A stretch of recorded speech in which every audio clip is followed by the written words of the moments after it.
It wasn't like we had a plan. It was fueled by passion, like legit. You know what I'm saying? It happened organically. Yeah. It was a private day, so he paid the difference to take his girl's Accord on the track and was flooring it and ripping the e-brake. I don't even know what... Dude, I shit you not. Look, I'm about to get flamed online. I don't want to say it. Trip and drift. Today's guest is the owner of Beast Coast Drift.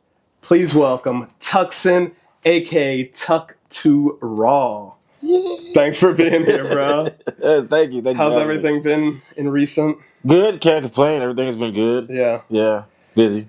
Busy. That's good. That's a good thing. Money. Like, yeah, dude. Yeah. People are like, "Oh, it's too busy." It's like that's a good problem to have. Yeah. Better than being slow. Yeah. Like, For sure. Well, man, for those that don't know, what is Beast Coast Drift? How'd that come about? Is it a team? Is it an event? Like what? What are we? Okay, Yeah. I know we're all over the place. No, so first and foremost, started as a team. Just a bunch of friends, just drivers. It was me, Adam, there's Spencer, there's Cliff, a couple other guys as well. And we just all like to drift together, whether it be real life on the sim games and stuff. Even guys that are not technically like in the team, like we're cool with like Brandon, Kip, the Metal Coffins guys, you know.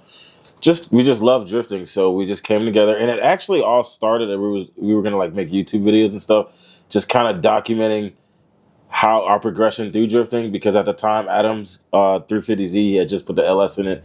Well, actually, he wasn't even there yet. He had the G35, and he was like fresh into drifting and learning. And then we did have our camera guy. I was just coming off a really long build, so you know, it felt right. Things kind of fell through with the whole media part, so. When that ended, it was we had started doing like private days at OSW, right? And it was so cool. We felt like, man, this is great. People got together. We were having a great time, just vibing and drifting. Everybody was, plenty seat time. So we were just like, dude, what if we could do this like more often, like at different places? And then one thing leads to another. We started getting in contact with the firm, and it kind of was one of those things where it wasn't like we had a plan. It was just like. It was fueled by passion, like legit. Yeah. You know what I'm saying? It happened organically. Yeah. It wasn't like, we're gonna make this business. This is what we're gonna do. It was kind of like when we first started, even with the firm, it was a regular day. Like we didn't even think about the competitions or anything like that, and it just kind of evolved now into. It's almost to the point where it's like, I feel like it's a little service to the community for the regular people. You know, because there's like a lot of no talking junk or anything. The Pro-Am events, there's a lot of events. Yeah. But I mean for like the little guys, like fresh into it, right. Regular cars and stuff. I wanted events that can cater to them, like the one we have coming up. It focuses on seat time. And I got, thankfully Citrus County, the price is low enough to where it's only $125. Cool. It's for 8 hours. So, that's our focus. Yeah, that's good. Yeah. 8 hours. Yeah.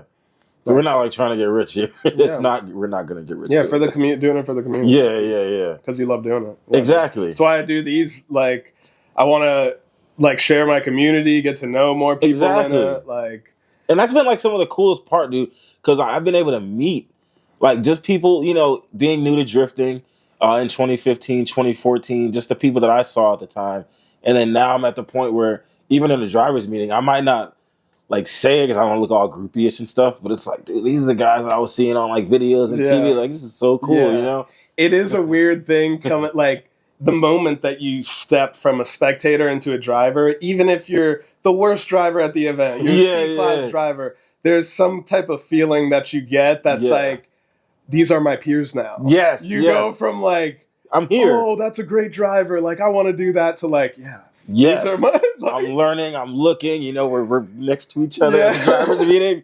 Like, wow. Yeah, dude, definitely. It's true. Dang. So, so it just spiraled, and now y'all are just and how the competition. So the competition started from, like you said, less Pro-Am crazy built cars to more like stockish type. No, honestly, grassroots. It was Adrian's idea with the competition because Adrian was with us for a while, and then it was really his idea, and he put it together into fruition, and it actually worked. And it was like one of those things where we were like, man, this could be better. We could actually do this, and that's kind of, and then the demand was there. So after the first one, we're like, people actually want to do this again, and there's definitely been bumps in the road, like. Yeah, with everything. Yeah. Everything, like in every aspect. But I kind of feel like here, I could put it like this. I remember when clutch kickers first came out and I was in the middle of my build and I was like, holy crap. There's a way that as a drifter, I can get on the track with, let's say, somebody from Injuku Racing and not even just compete, but it's going to be like live stream that people are going to see it and people are going to be there like, oh my God, right? Yeah. Just that feeling. That's kind of the same feeling I want to give to people too. Like it gives you that actual visible bridge. I know like with the FD and stuff, like it's cool, like you want to get there, but it's like, how do I get there? Right. Like this is kind of would be like almost a small bridge. You're going against guys from like Taxi Garage who are really good, really organized. You know what I mean? And stepping stone. Yeah. And you as a regular person in a normal car can actually go up against somebody like this. That's kind of how I feel. That's the drive.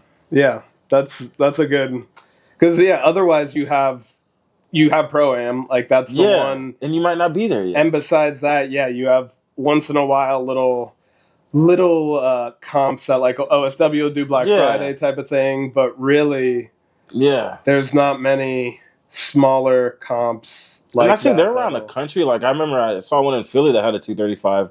I think that was Pennsylvania or Philadelphia. I can't remember. Same place. I'm retarded. But anyway, I remember seeing like they have the competitions, but I just don't really see them here. Like, too much. I did hear Ryan Acevedo talking about how like during the wintertime, there's no comps or events that are really happening. So it'd be a good time for a series to take place in that time, like November, December, January, February. Yeah. Because we don't have the problem of snow, not being able to drift. In Florida, we could drift all year round. Yeah. So I was like, that's pretty smart idea. That is a good idea, yeah. Then you would also attract people from those upper states that can't drift during those months. Even Georgia, like right there. Yeah, that's true.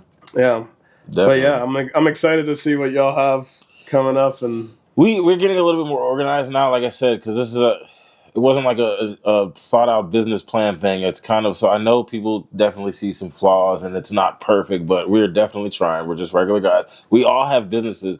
We're all very busy on the side. Like Spencer has his, auto diesel shop. That's very busy. I got Q&Q.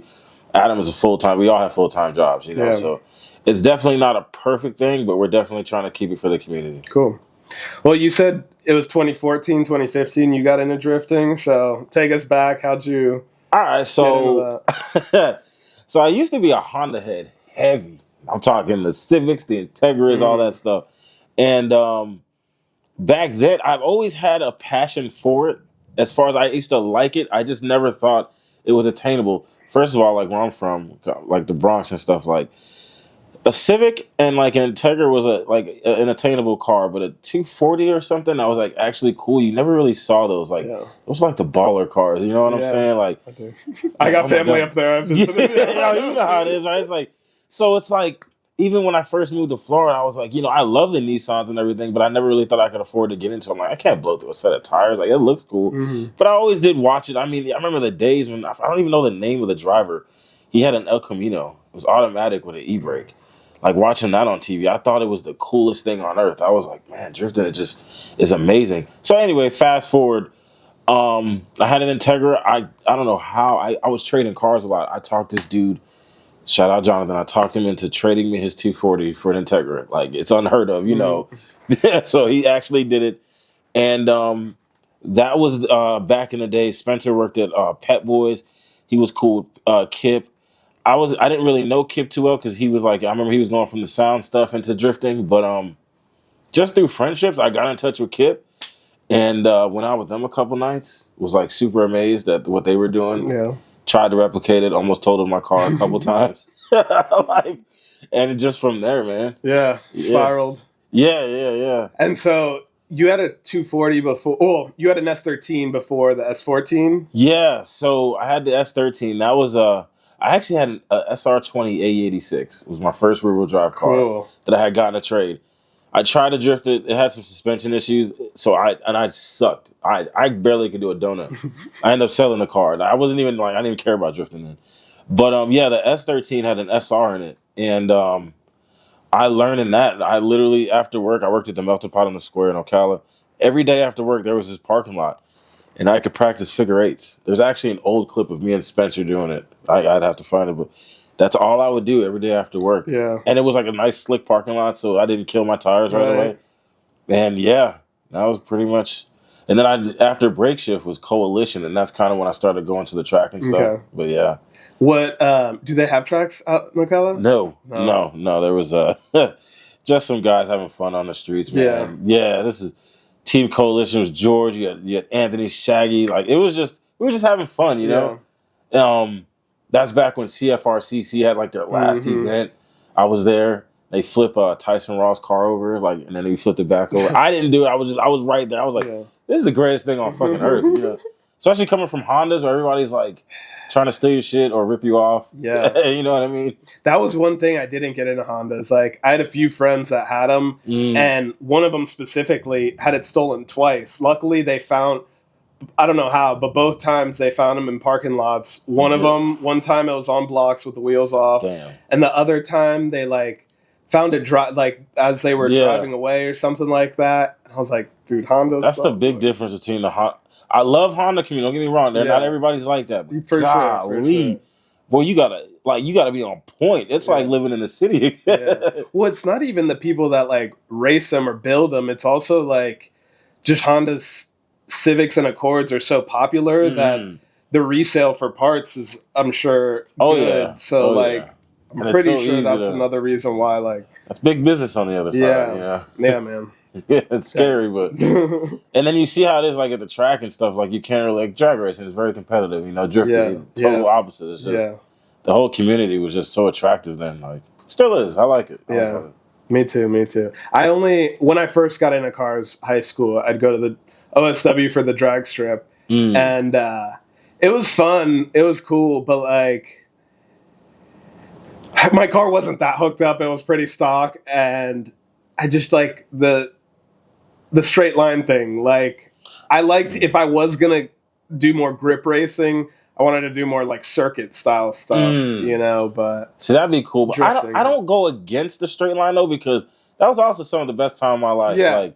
Close to stock cars that we thought were fast, like felt fast, and you just banging gears and you're barely edging up. Right. No, it did give you that first adrenaline feeling in a car. Like, and it is, I guess, what really hooked me to really driving more seriously. But yeah, it is. Yeah, I don't know. It's a love-hate thing for me. Like something about it, man. You can't get away. Yeah. That's my next one. I definitely want to get in the grip next, though. Yeah. So is that you still have the Civic as well as your S14 now? So what's the purpose for the Civic? Just a daily, or are you gonna? I wanted to build the perfect daily that I could take to the track, and I feel like so when I got it, it was a GSR. It had a B18C in it. You know, it was all slammed and stuff. Now it's got a K24, all new suspension, disc brakes. It's got a couple more things on the list to come, but I'm just trying to build a nice overall car so. It brakes good, it handles good, and it's decently quick. You know, I'm not trying to build like 600 horses. Yeah. Right now, it's all motor. It makes 243 8 on the dyno. Super fun if I did anything, maybe nitrous. But before I do any of that, I want to actually go, because I'm having these transmission issues right now. Once that's all sorted out, I want to actually hit the track and see how it is. Yeah. You know, see what I need.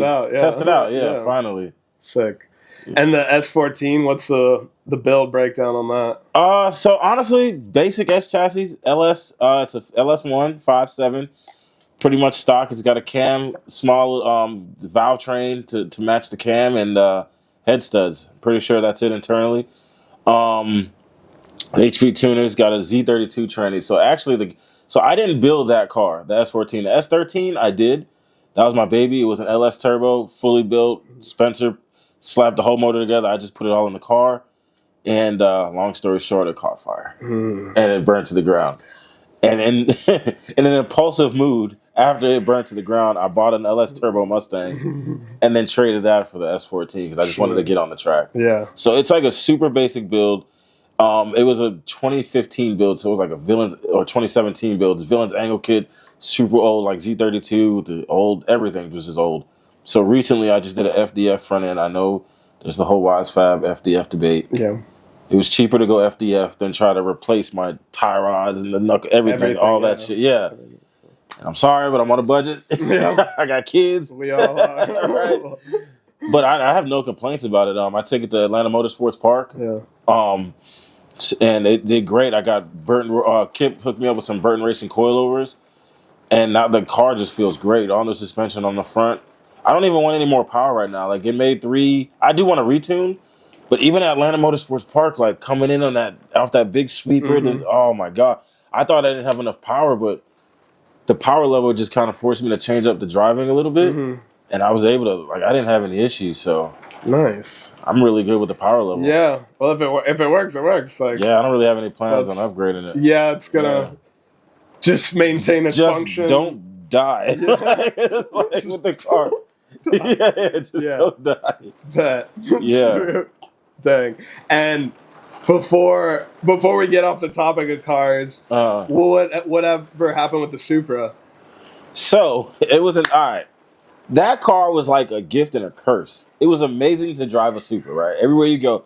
First of all, contrary to popular belief, women do not care for or like Supras. Like there might be some chicks out there that like them, but it's not going to be like, oh my god, look at that Supra. No, dudes on the other hand, everywhere. I can't go anywhere. I couldn't go to the gas station. I couldn't go get a pack of gum. Nowhere. Somebody. Oh man, I used to have one. So anyway, and then what made it worse? It was an all-motor Supra. So the looks on all the teenage boys' faces when they get next to me, they're like, Supra, let me hear it. And I'm just like, it's NA. They're like, what? It's NA. You know what I'm saying? Like, they're just like, oh, it's a Supra. It's okay, buddy. So, and then getting every fast car on the road wants to race you. And, the thing didn't even, I think it did 115 maybe in the all motor, like the gearing. It was 5-speed. So, yeah, dude, it just, but what happened to it was I ended up, I hate to say this, I hate to even admit this. I was out following some friends one night and I rear-ended somebody. Yeah. It was one of those situations where we were at a stop sign, a line of us, and everybody, it's literally like 1 a.m. and there's nobody coming the other way. So everybody's going, some people even drift in the corner, right? So there's this car in front of me.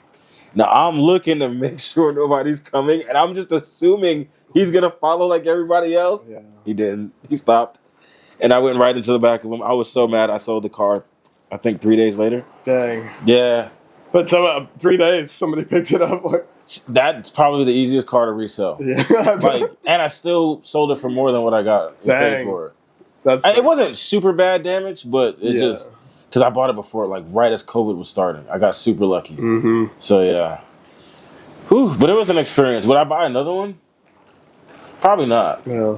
No, it was cool, but yeah, you can say you could be that guy now that I used to own one. I mean, they're cool and all. I don't want to look. I'm about to get flamed online. I don't want to say it. I mean, they're cool and all. I just, it didn't feel that special driving it. Maybe because it was an all motor one, but I feel like even a turbo one. I don't know. Let me not get into that. let me not get flamed. She wasn't for you. I was like, yeah, okay, that was cool. You know, it was cool.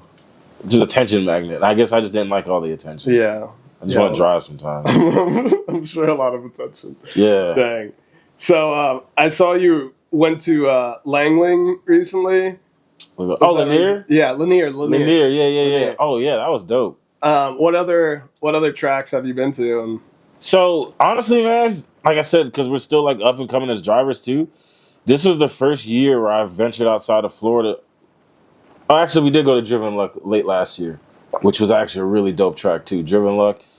So I've been to Atlanta Motorsports Park. That, honestly, Atlanta Motorsports Park, as far as driving, so far they've all been fun tracks, but as far as challenging and had a feeling of when I actually got it, I was like, holy shit, Atlanta Motorsports Park, because I had never drifted that fast in my life. True. Yeah, that's what I hear. Yeah. 100-mile-an-hour entries. Dude, because my speedo doesn't work. So all I know is at the top, when I was coming out the big sweeper, I just had to floor it, and the car didn't even have the most angle. It was barely sideways, and I'm just getting, and then just on the e-brake. I couldn't even tell you how fast I was going. But once I did it, I was like, oh, sign me up. I'm a fucking professional now.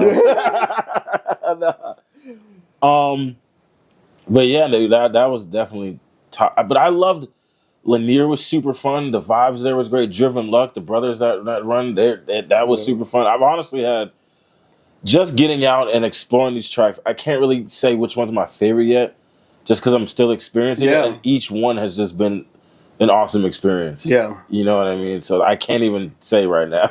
I feel that I've been a OSW, the Firm, and Sebring, and I feel the same way that like, dude, driving the Firm for the first time, like completely new experience, amazing, and then driving Sebring for the first time.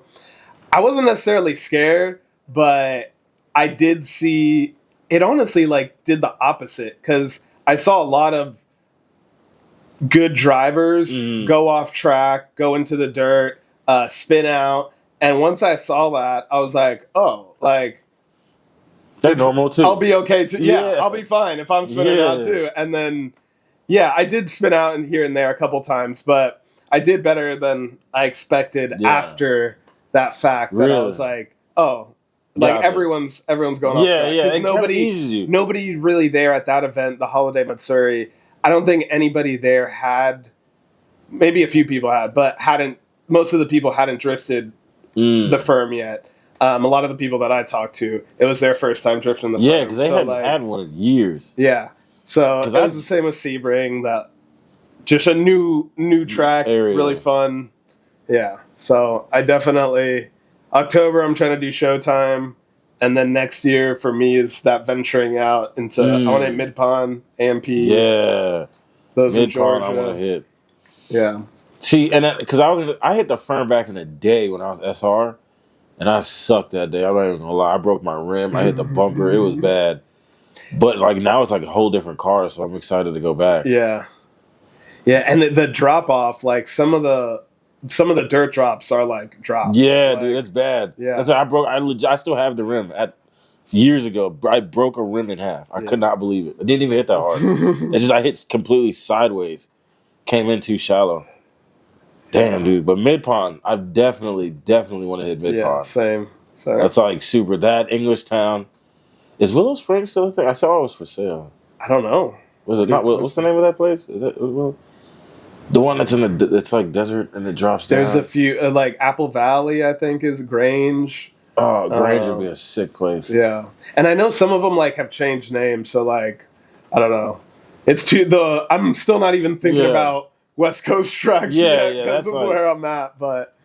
Yeah, because that takes a lot of commitment to even get there. Yes, but that's why I'm just so happy to just hit new tracks. I just feel great. Just going to new tracks. Same. Yeah, dude.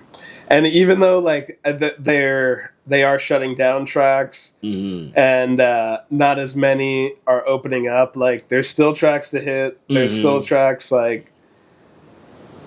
The getting's still good. Yeah. Right now, you know? I haven't been to Sebring yet. I'm super excited for that. Leadfoot's going to be opening up. Yeah, Leadfoot's building stuff. I haven't hit OKC, and that looks really fun. Yep.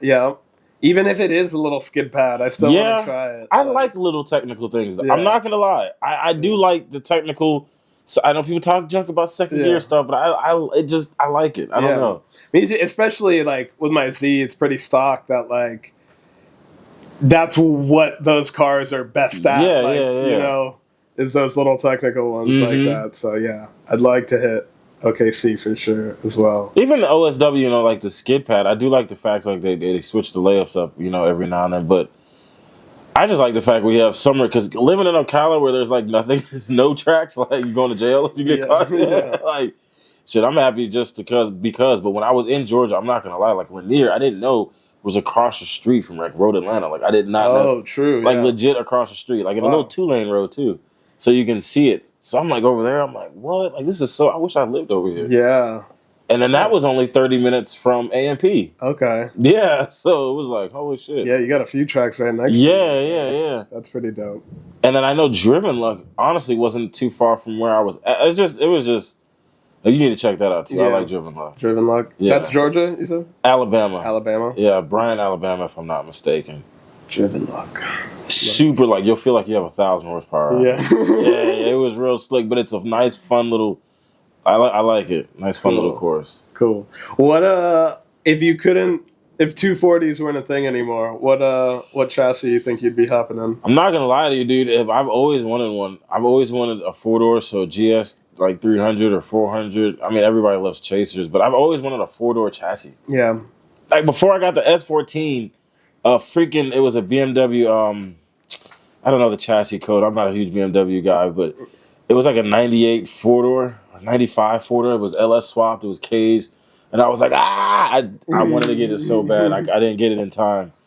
But anything pretty much 4-door. But I've always loved the GS 300s. Yeah. Just the way they look. Those are dope. And those builds, like the few drift builds I've seen come out sick. They're good looking cars too, man. I remember when they first came out, I was like, oh my God. Yeah, man. I'm a little more of a fan of the IS because it's a little smaller. Yeah. But like if you're into that big body stuff, like I just wouldn't mind, dude. Yeah. Like half VIP with like drift build. Right. Isn't there? I know I'm old, guys. I'm not on social media, but isn't there like a black one? Some dude had built. He's like famous on Instagram. Well, I know Hurt has one, but it's not black. But I do know the black one you're talking like chromed about. out. He's got the VIP, but it's still the cage. Yes. Yeah. I was like, bro, that A1. That would be my dream car. Agree. Yeah. Yeah, dude. I've always been a coupe man, 2 doors until later in my life. Like the past 3 years, I've really fallen in love with more 4 doors, like G's, G37, G35 4 doors. Yeah. I mean the GS. Even I kind of like the LS, like the older LS 400s that some people have built. Those are pretty sick. I want to say I've seen one out of Orlando, right? Yeah. Coming to OSW. Yeah. There's a guy, there's the Daily Drifters that are all purple. Yeah. I think there's 1 or 2 that from them that have one. And I don't know if both of them, but I know one of them is automatic. Like he throws it in gear 2 and drifts. Yeah. That is so cool. Yeah. That is awesome. And then somebody from Jacksonville had one. I think it's Alexis. Really? He's now building an FRS or one the G8. Man, I do. I wish. Yeah. I wish just to swing one of them things with the back seats. I like the door tapper. He's got the G37. Yeah. I just think that's Frederick with the Maserati, the FD guy. Dude, just bucket seats in the rear. Yeah, like how cool, dope. Man! I'd be driving that shit everywhere. Pretty dope. Dang. You're gonna make me trade my car anyway. I've never even driven or drifted. I've never drifted a 4-door in my life. Like I wish someone would just give me that experience one day. Yeah. Technically, like, not a real 4-door. I haven't drifted. Like I drove my buddy's RX-8, which has like those suicide type doors, but it's not really a 4-door. I had a bad experience, and somebody bought one automatic LS to the drift event to watch us, and he said I could take it around the track once, and it just wasn't the experience I was looking for. Shout out to anybody who can drift an automatic, bro.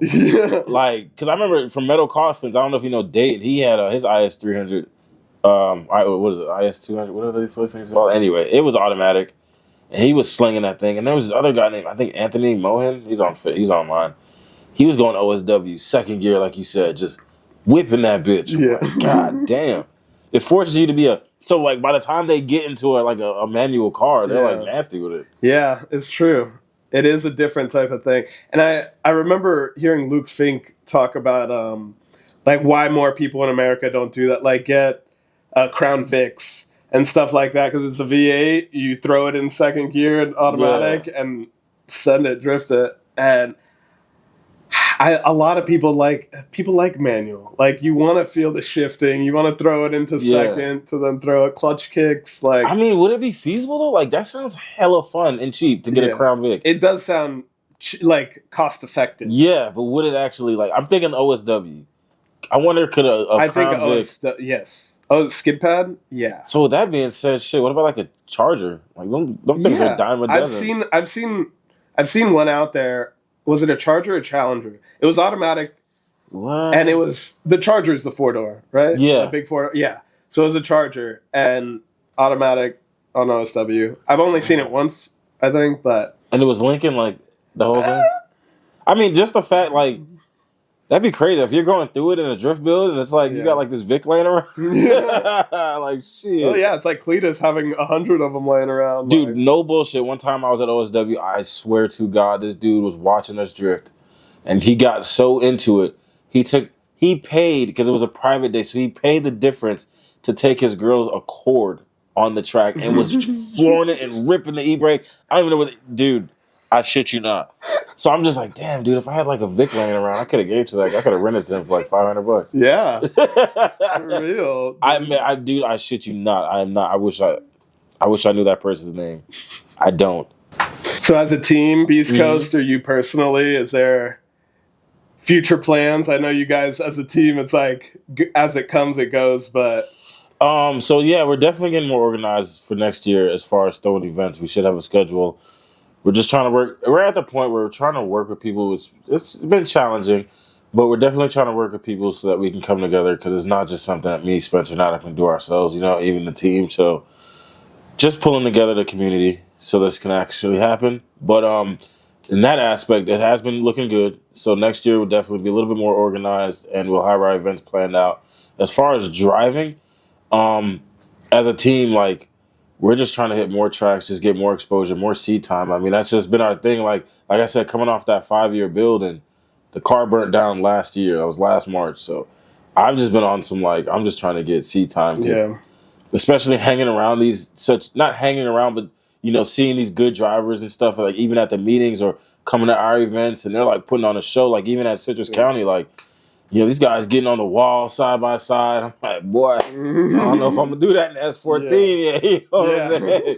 But it gives me that motivation. So I definitely want to at least try to get there. But yeah, I feel that, and it must be hard. Like, set aside like normal life, family, business, work, that type of stuff. But like putting on events and trying to drive, maybe not that same event, but still, like, you want to get better at driving. Yeah. But you also want to throw events for the community. Yeah. I'm sure there's a balance you have to do with that. It's a hard balance. I definitely much rather drive an event than throw an event.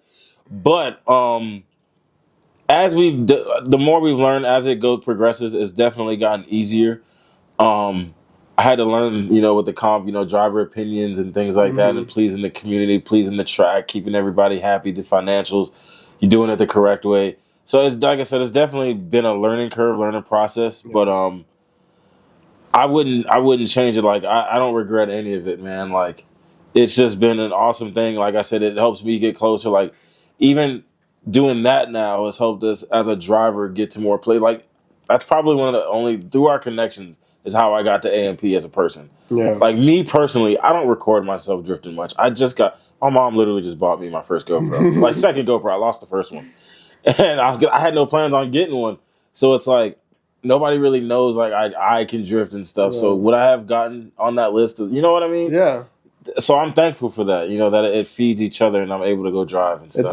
It does. Yeah, man. Yeah. Sick. Well, is there anything you want to add or touch on before we close out? Shoot. Next event for us, November 9th, is going to be at Citrus County. Like I said, it caters to the drivers. 125, drift for 8 hours. It's from 3 to 11. Just come out, show love, tell your peoples to come through, your family, $10 spectators. We're trying to keep it cheap because we just want to grow the community. Once the track sees that the community is interested in more tracks, see that, it'll help definitely. It'll just overall help the industry as a whole. Agree. So, yeah. And, that's really it. Well, thanks for stopping by, man. No problem, man. Shoot. If you like this episode, drop a thumbs up, leave a comment, and we'll catch you on the next one, fam.